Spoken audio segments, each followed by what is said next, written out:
জাভেদ বারিক হত্যার ঘটনায় কালো ফিতে লাগিয়ে শ্রদ্ধা জানিয়ে সঙ্গে অপারেশন সিঁদুরের সাফল্য তুলে ধরে গণেশ পুজোর নিরঞ্জন নিয়ামতপুরে।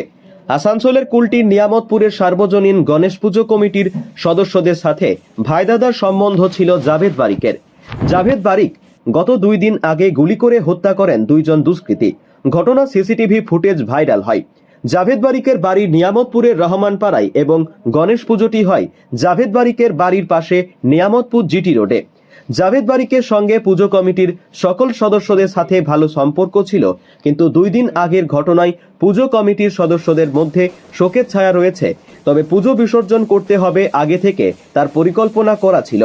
তাই আজ রাত্রি 9টায় গণেশ পুজোর বিসর্জনে গুলিকাণ্ডে মৃত জাভেদ বারিককে সম্মান ও শ্রদ্ধা জানিয়ে পুজো কমিটির সকল সদস্যরা হাতে কালো ফিতে পরে তাকে শ্রদ্ধা জানিয়ে বিসর্জন করে। তার সাথে কাশ্মীরের পাহেলগাঁওয়ের ঘটনায় অপারেশন সিঁদুরের সাফল্য তুলে ধরে বর্ণাঢ্য শোভাযাত্রার মাধ্যমে গণেশ পুজোর বা ভগবান গণেশের নিরঞ্জন করা হলো।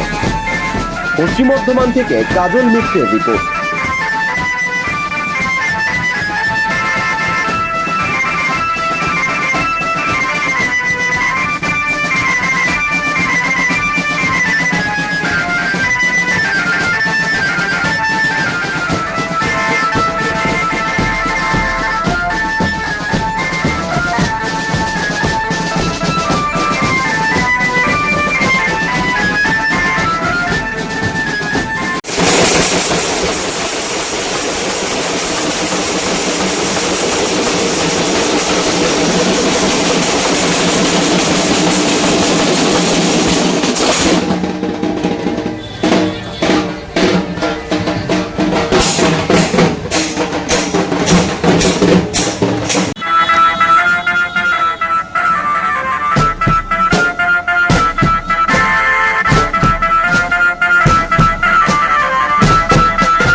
দাদা, গণেশ পূজার বর্ণাঢ্য শোভাযাত্রা এবং এই শোভাযাত্রার মধ্যে দেখা যাচ্ছে আপনাদের যে ক্লাবের সদস্যরা সবাই হাতে কালো রিবন বা বেজ পরে রয়েছেন, কি কারণে?